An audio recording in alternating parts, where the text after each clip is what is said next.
Hello, everyone. It's Thursday, December 2nd. Welcome back to my channel.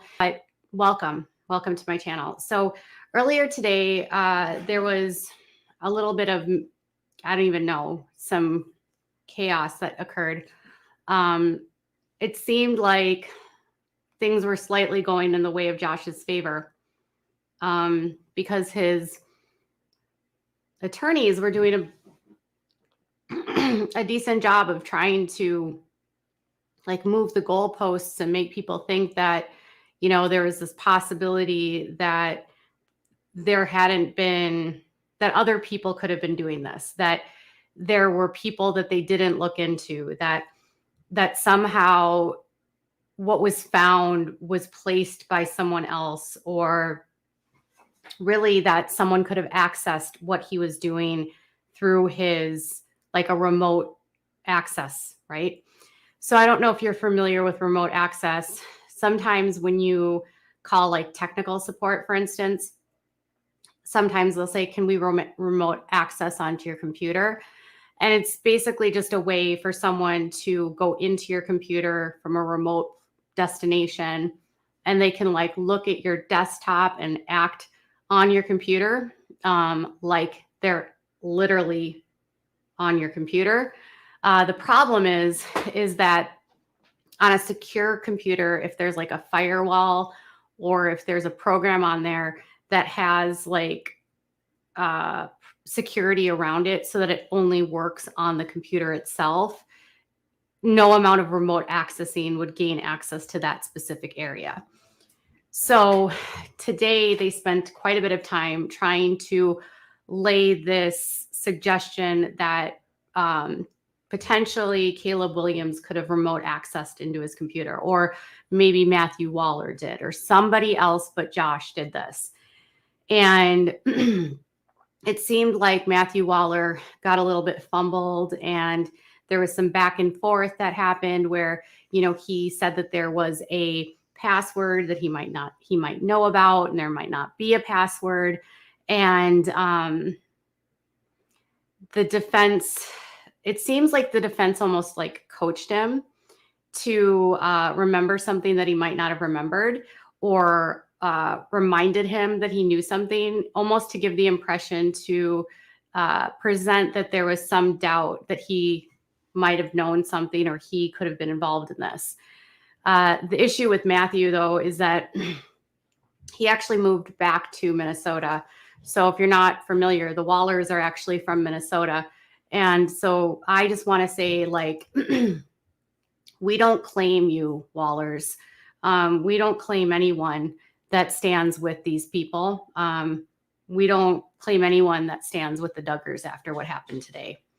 I don't think anyone can support what they heard. And if you can, I think you need to evaluate yourself, because we knew, and I'm sorry, this is like hard for me. We knew that what was found was bad. And we knew that they had a case where they felt very confident, and they felt very confident that there was nobody else. They felt like they had done their due diligence. They had looked at every single angle. They had investigated every single person. They had the top people in computers evaluating and looking, and all the forensics was done. And, at the very last minute, when they realized they couldn't place someone in the room with Josh, they had to develop another tactic of remote access. So there was some, I guess, people today feeling like that strategy was working, because it seemed like they were making some headway with it. But that was until the director of the Department of Justice testified. And I always feel like this, like, can you imagine the position you are in your life when the Department of Justice Director of Child EX fill in the blank is testifying against you? Like, imagine, like, the top person in that department is the expert witness, and they work for the federal government. Like, this is serious, right? And his name was James Futrell. So he was listed as the defense's forensic expert. And he explained how Josh Duggar's computer worked. So apparently Josh Duggar had an HP desktop, and there was multiple partitions. This is what's really bizarre, is that the computer had like 3 partitions total. There was 2 that had nothing on them that was not related to what he's facing right now. And then there was 1 that had been downloaded or installed on May 11th of 2019. And during his testimony, they introduced like a ton of evidence, and and it was all like labeled. And I think there was like 59 or 60 exhibits. And one of those was actually a screenshot that had been taken of a download. So it showed that the partition had actually physically been installed. So they had taken evidence that whoever put this onto the computer had to physically install it. So there would have been no way for someone to tap into his computer remotely and add this to the computer. It just doesn't work that way. And so he said that the way that this was set up on the computer, the only way to get into this specific partition was to do so if you're sitting at the computer. The way that the security was set up and the firewalls, and then just the way that the program works in general, it wouldn't work remotely. And so he actually demonstrated to the jury how you get into it. And then when he loaded it, on one side of his desktop was a picture of Josh and the kids, and then another was like mountains, okay? And that was the partition side. And they found the browser, the Tor browser. They found a file, like a peer-to-peer file sharing network on that side. And, excuse me, they found a downloaded folder, a cached downloaded folder. So like every single hard drive you have like what you've downloaded. And so they looked into the downloaded cache folder, and then they brought up a thumbnail for the downloaded, what he had downloaded on the Onion, which is the Tor browser. So on the thumbnail of the cached downloads, they started going through what they found. And I'm not going to go into detail, but there was a video of a 3-month-old. And it's bad.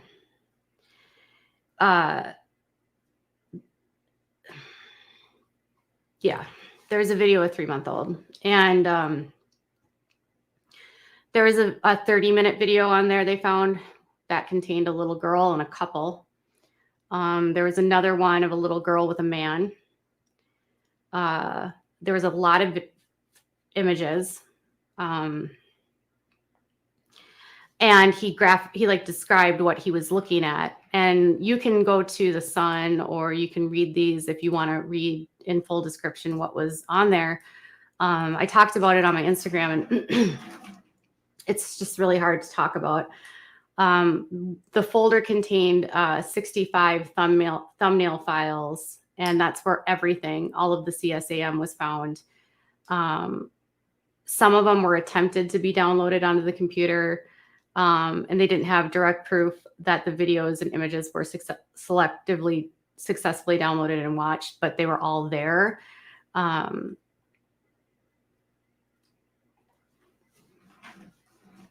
So they couldn't say if he actually watched them, I guess. Like, whatever. It's there. It's in a file. I don't know.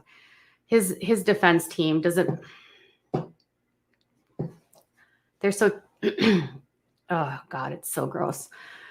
So, anyways, in this, where they actually got Josh was on June 22nd of 2019. They found this document that had Josh's name and address on it. And they actually linked the partition account and what was found to him through this. And basically on June 11th of 2019, this user I think the username was like Dellman or Dell_user. And then it had the partition's password was his same password that he uses for his bank account and for his social media. Like it was the same password he uses, they said, for his Facebook and Instagram accounts. So this was not a email. It wasn't this, and it was a different password than what was used for the not HP, or so for the HP side of the computer. It had the Joshua JJ, and then the partition had this address that was like Intel 1988 or something like that.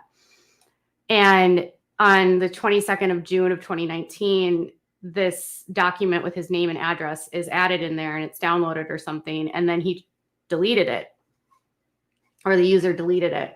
But they were able to recover it, and they were able to locate and tie Josh directly to this partition because his name was attached to the accounts.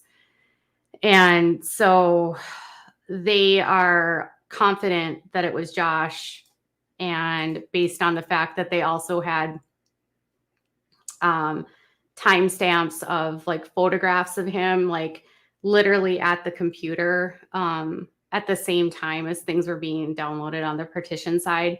So they had evidence where he was physically sitting at the desk and things were being downloaded on one side and he's doing things on the other side. And, you know, he's going back and forth between them. And so they're a 3-month-old, you guys. Like, I just don't know how you defend that. I don't know how there's anyone out there that would defend him. I can't believe more than anything that he would. You have to be a horrible kind of person to do this, and then to try to blame your friends, people that had nothing to do with it, people that probably have done nothing to you, that have never hurt you, that would never hurt you, that have probably been, you know, loyal to you and done things for you and tried to, you know, support your cause for decades, and then you repay them by trying to blame them for this. It's just really, it's so horrible. And after that evidence, the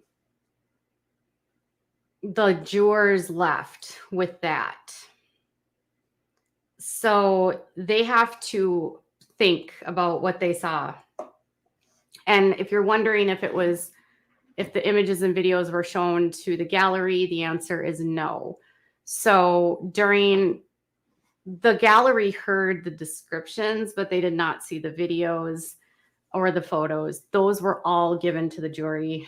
And this is why I was telling you that when these cases go to trial, it's not good for the person, because once the jury sees what was on the computer, they can't unsee that, like, nor can the judge. And typically it ends up with the person getting worse in terms of like the harshest sentence, because they get it's just so painful to see that. You can't not see that, right?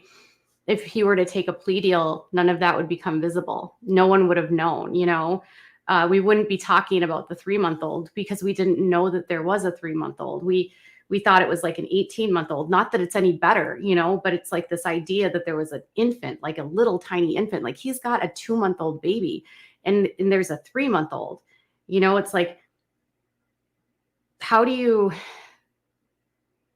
where do you go in your, like, what has happened to you in your life that is on your computer? Like, what is in your brain? Like, what kind of person are you that this is what you're looking at? And how anyone can defend that.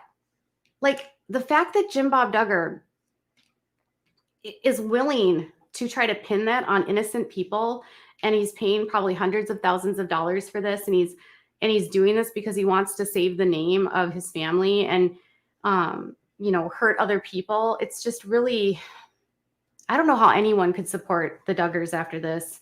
I mean, at least the ones that are defending Josh. I would have a really hard time supporting anything related to them at this point.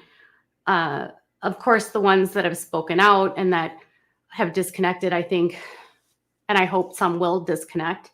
I hope more will disconnect. So that leads me to the next part of this. So after that was all done, everyone goes home, and apparently Josh stayed. So I have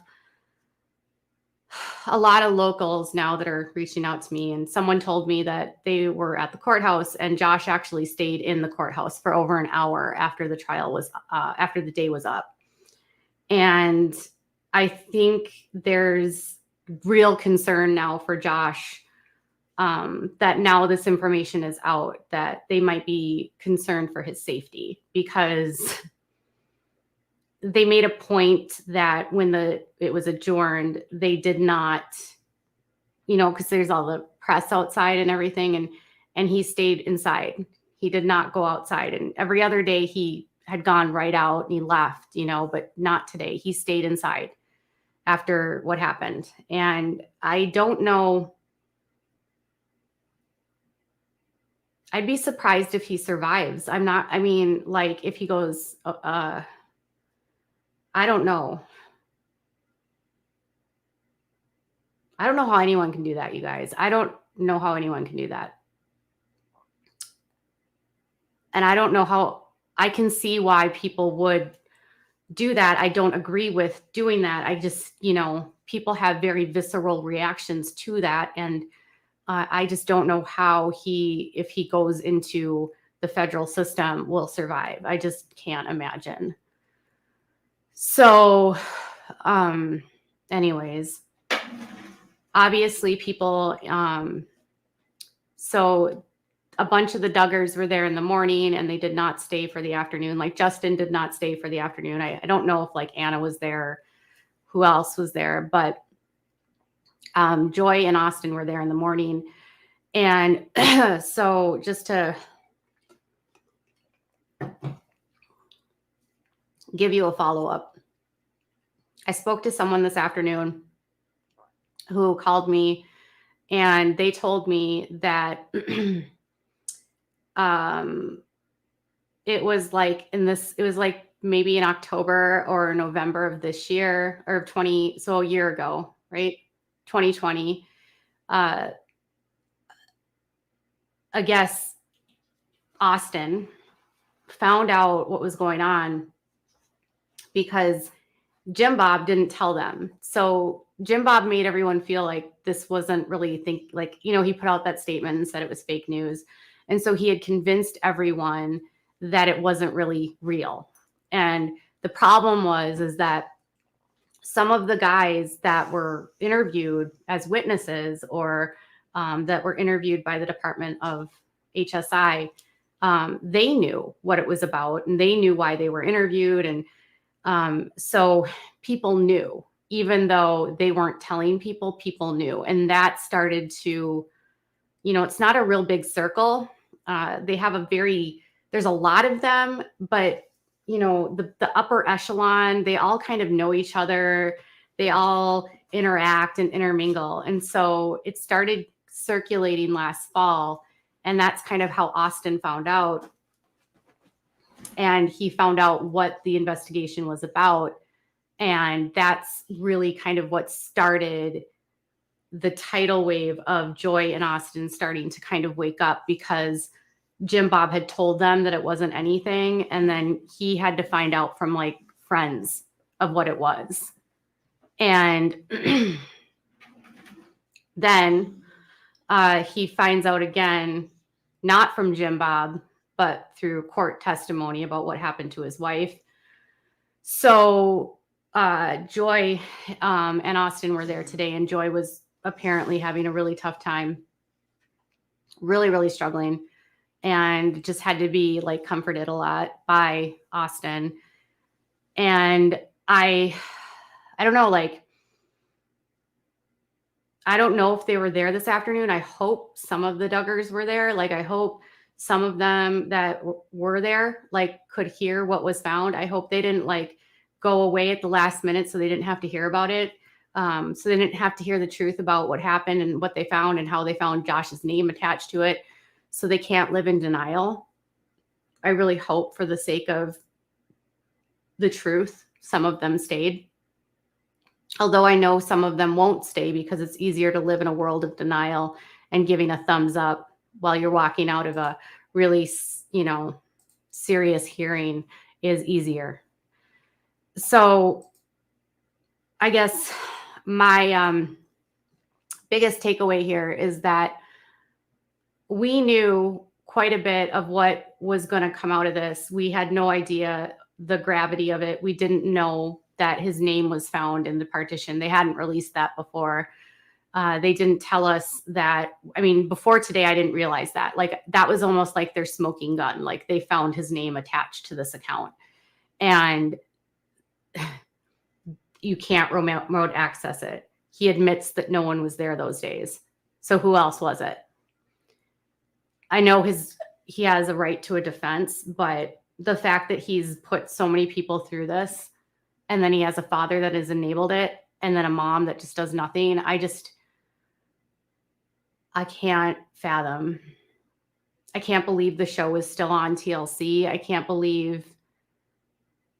I don't believe in canceling anyone, but like in this situation, I feel like none of these people should exist on any sort of internet platform, because clearly these people don't have any sense of self reflection or care about children. I think that was the biggest thing that hit me, is that the Duggars for years have said that every child is a blessing and that everyone is a gift from God.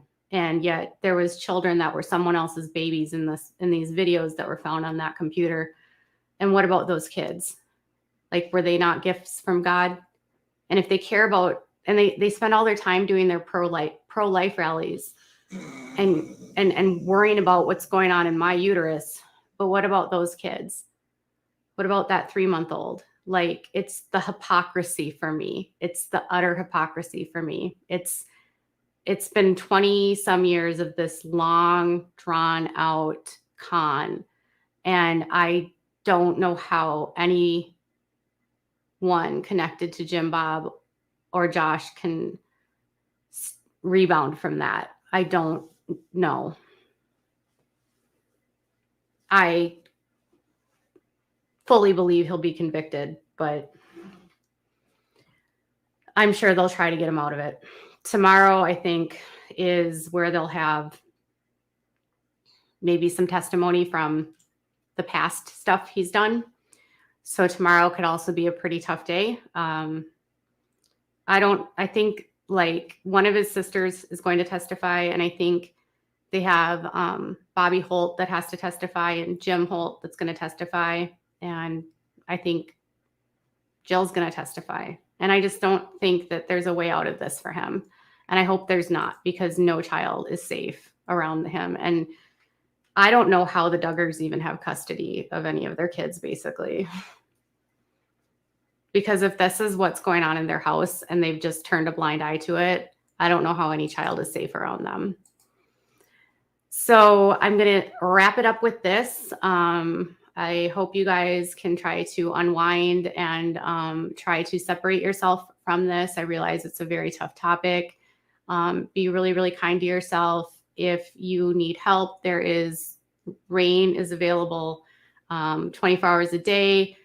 If you are struggling with, if you have dealt with SA, the number for RAINN, if you need help, is 1-800-656-4673.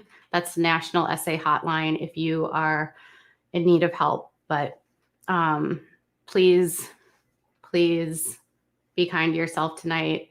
And I'll be back tomorrow. Bye, guys.